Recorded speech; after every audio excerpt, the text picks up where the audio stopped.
Maligayang pagbabalik sa Rex Recap. Sa video na ito, ibabahagi ko sa inyo ang action and thriller movie na pinamagatang Game of Death na ipinalabas noong 2010.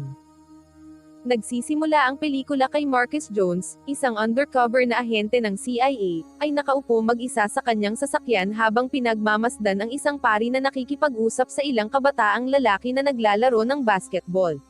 Bumaba si Marcus, kinuha ang malaking bag mula sa kanyang sasakyan, at palihim na sinundan ang pari hanggang sa makarating sila sa isang cathedral.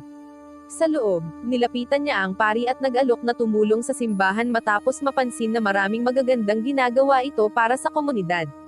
Inalok siya ng pari ng kumpisal, ngunit sinabi ni Marcus na lampas na siya sa kaligtasan, subalit mapilit ang pari dahil nakikita niyang may bumabagabag kay Marcus. Sa huli, pumayag si Marcus at umupo kasama ang pari.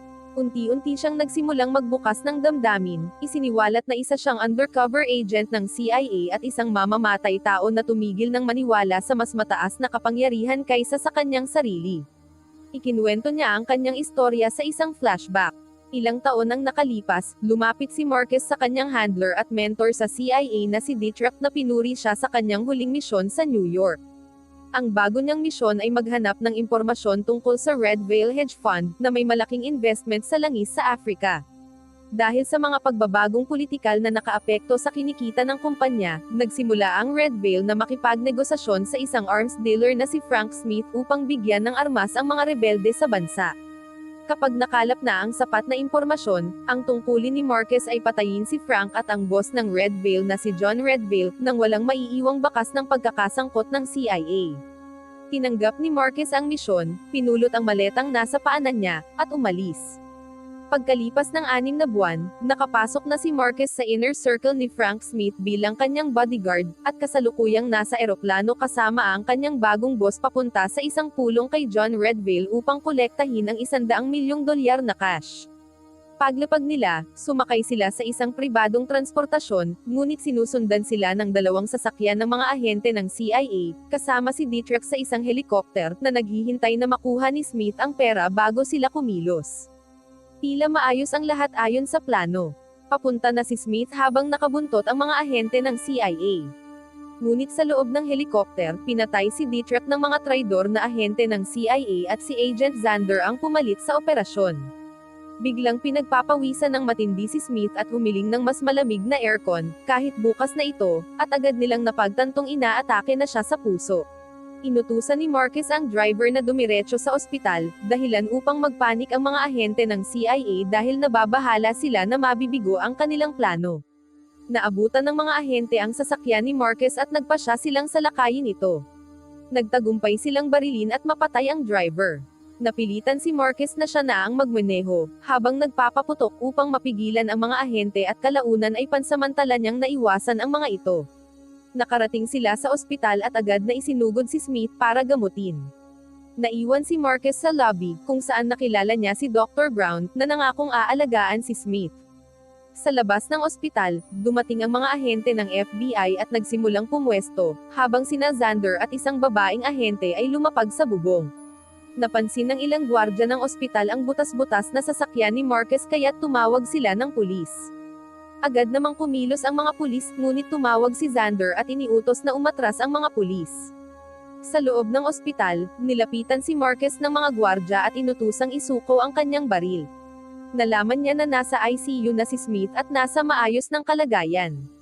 Isang lalaking nakikinig sa kanilang pag-uusap ang nagbigay ng impormasyon kung nasaan si Smith. Hindi maganda ang pakiramdam ni Marcus dahil siya ay may diabetes, kaya inalok ni Dr. Brown na ipa-check up siya sa nurse. Makalipas ang ilang sandali, dumating ang nurse at dinala si Marcus sa isang examination room. Pagkaalis niya, agad pumasok sa lobby ang ahenteng kanina pa siya pinagmamasdan. Napansin ng mga gwardya ang ahente at sinundan ito sa isang kwarto, ngunit binaril at pinatay sila ng ahente. Habang ginagamot si Smith, si Marcus naman ay inaalagaan ng nurse na nagsimulang mag-flirt sa kanya dahil hindi pa raw siya nakakadate ng isang bodyguard. Pagkatapos ng gamutan, biglang pumasok ang CIA assassin at pinagbabaril sila. Napatay ang nurse, ngunit mabilis na nakatakas si Marcus. Hinanap siya ng ahente sa buong palapag, ngunit tinambangan siya ni Marcus at mabilis itong napatay. Pagkatapos, nagtungo siya kay Smith. Dumating siya sa elevator ngunit masyadong matagal ito, kaya nagpa siya siyang gamitin ang hagdan. Hawak ang baril, umakyat siya ng hagdan habang alerto sa kanyang paligid. Habang tumatakbo siya, nakasalubong niya ang isa pang ahente ng CIA. Nagpalitan sila ng putok sa hagdanen pero nakatakas si Marcus patungo sa psychiatric ward. Sa paghahanap ng daan palabas, napunta siya sa isang silid ng mga baliw, at isang batang babae ang nagturo sa kanya ng lagusan palabas sa pamamagitan ng isang vent. Habang naghahanda si Marcus na umakyat, may isa pang ahente ng CIA na tumalon pababa at umatake sa kanya. Ngunit mas mabilis at mas malakas si Marcus, kaya't madali niyang natalo ang kalaban at tinapos ito sa isang malakas na sipa sa leeg. Samantala, hindi pa rin nakatanggap ng ulat si Xander mula sa ahenteng pinapapunta niya kay Marcus, kaya't ipinadala niya ang babaeng ahente upang silipin ang sitwasyon. Bumaba ito sa hagdanen, habang si Xander at ilan pang mga ahente ay puwersahang pumasok sa silid ni Smith at iginiit na isuko ito. Tumanggi si Dr. Brown, ngunit tinutukan siya ni Xander ng baril at sinabi kay Smith na sasama ito sa kanila. Nakarating si Marcus sa palapag ng silid ni Smith, dahan-dahan na lumalakad habang nakahanda ang kanyang baril. Ipinilit ni Xander kay Brown na bigyan si Smith ng adrenaline para makagalaw ito. Tumanggi si Brown sa una dahil ikamamatay ito ni Smith, ngunit tinatakot siya ni Xander na papatayin siya kung hindi siya susunod. Habang papalapit si Marcus, nakasalubong niya ang babaeng ahente ng CIA at nagpalitan sila ng putok habang nakatago. Ang pangalan ng babae ay Floria, at tinawag siya ni Marcus. Sinabi nito na may pagbabago sa plano dahil patay na si Dietrich. Gusto niyang makipag-usap pero hindi nagtitiwala si Marcus. Sa loob ng operating room ni Smith, nakumbinsi ni Brown si Xander na tapusin muna niya ang kanyang proseso kung gusto niyang mailabas ng buhay si Smith. Binigyan siya ni Xander ng 30 minuto at binaril ang isa sa mga assistant ni Brown bilang babala. Nagtanong si Marcus kung ano ang nangyayari dahil siya dapat ang namumuno sa misyon, pero sinabi ni Florian na binago na ni Xander ang plano, kukunin nila ang pera at aalis. Inalok siya ni Florian na sumama o mamatay pero tinanggihan ni Marcus ang alok. Bigla siyang sumugod gamit ang isang cabinet bilang panangge sa mga bala at tumakbo. Hinabol siya ni Floria habang sinasabing ang $100 milyong ay makakapagbago sa buhay niya at hindi siya makakatakas ng buhay. Habang nagsasalita si Floria tungkol sa bulok na sistema at sa wakas ay makukuha na rin nila ang gantimpala, biglang bumukas ang pinto sa tabi ni Marcus, isang maintenance worker ang dumating at nakatakas siya. Nagkaroon ng putukan habang tumatakbo sina Marcus at Floria sa mga pasilyo ng ospital. Patuloy pa rin ang panunukso ni Floria sa kanya at sinasabing sumama na siya sa kanila. Halos mahuli na siya ni Floria nang makarating siya sa isang saradong pinto, pero nakatakas si Marcus at nagtago. Pagkatapos, binaril niya ang isang fire extinguisher malapit kay Floria, dahilan upang makalusot siya at pinabagsak ang isa pang ahente bago makasakay ng elevator. Nakapatay pa siya ng isa pang ahente ngunit bigla siyang sinunggaban ng isang malaking lalaki. Halos matalo siya, kaya kinailangan niyang labanan ng mano-mano ang lalaki at bugbugin hanggang sa mapatay niya ito sa pamamagitan ng pagbali sa leeg nito. Bago pa siya makatayo, tinutukan na siya ni Florian ng baril habang nakangiti. Pinilit siyang sumama sa operating room ni Smith kung saan sinalubong siya ni Xander nang walang pakialam. Tinukso ni Xander si Smith, sinabing hindi siya masasalbo ng kanyang bodyguard dahil si Marcus ay isang ahenteng nakatalaga ng CIA upang pabagsakin siya. Humarap si Xander kay Marcus at may pangungot siyang inamin na siya ang pumatay kay Dietrich dahil alam niyang mahalaga ito sa kanya bilang mentor. Nangako si Marcus na papatayin niya si Xander. Pagkatapos ay sinapok siya ni Floria at nawalan siya ng malay. Pagod na si Xander sa paghihintay at inutusan si Brown na ilagay si Smith sa wheelchair, pagkatapos ay sinabing sumama ito sa kanila para mapanatiling buhay si Smith. Umalis ang mga ahente kasama si Smith, at pinatay ni Xander ang huling nurse bago lumingon kay Marcus para patayin siya. Ngunit bumulagta sa kanyang isipan ang mga alaala ng kanilang mga misyon at ang maraming beses na iniligtas siya ni Marcus, kaya napigilan siya. Sa kasalukuyan, ipinapaliwanag ni Marcus sa pari na hindi siya humihingi ng kapatawaran, dahil sa palagay niya mas magiging mabuting lugar ang mundo kung wala ang mga taong kagaya niya. Ayaw na niyang ubusin ang oras ng pari, ngunit gusto niyang malaman kung ano ang nangyari kina Xander at sa grupo. Makikita nating nagkita muli sina Xander, Floria, Smith, at Brown at sabay-sabay silang sumakay sa elevator. Nakalabas sila ng ospital at sumakay sa isang van bago tumakas. Tumawag si Xander upang iulat ang nangyaring pamamaril sa ospital, sinasabing si Marcus ay isang mamamatay tao at armado't mapanganib. Habang nagmamaneho, tumawa si Smith at sinabing patay na rin si Xander mula nang pagtaksilin niya ang Red Veil. Ang layunin ni Xander ay ang pera ng Red Veil pero ang Red Veil ay tungkol sa kapangyarihan at kontrol, at handa itong durugan si Xander. Pero hindi niya sineseryoso ang banta. Nagising si Marcus sa sahig ng ospital na katabi ang patay na nurse at paika-ikang lumabas ng silid. Dumaan siya sa hagdanan, hawak ang kanyang baril, hanggang sa makalabas siya at makita ang isang ambulansyang nakaparada. Agad niya itong ninakaw. Samantala, dumating sina Smith, Xander, at ang iba pang mga ahente sa punong tanggapan ng Red Veil sa Wall Street. Si Smith ang pumasok at humiling na makausap si Ginoong Red Veil.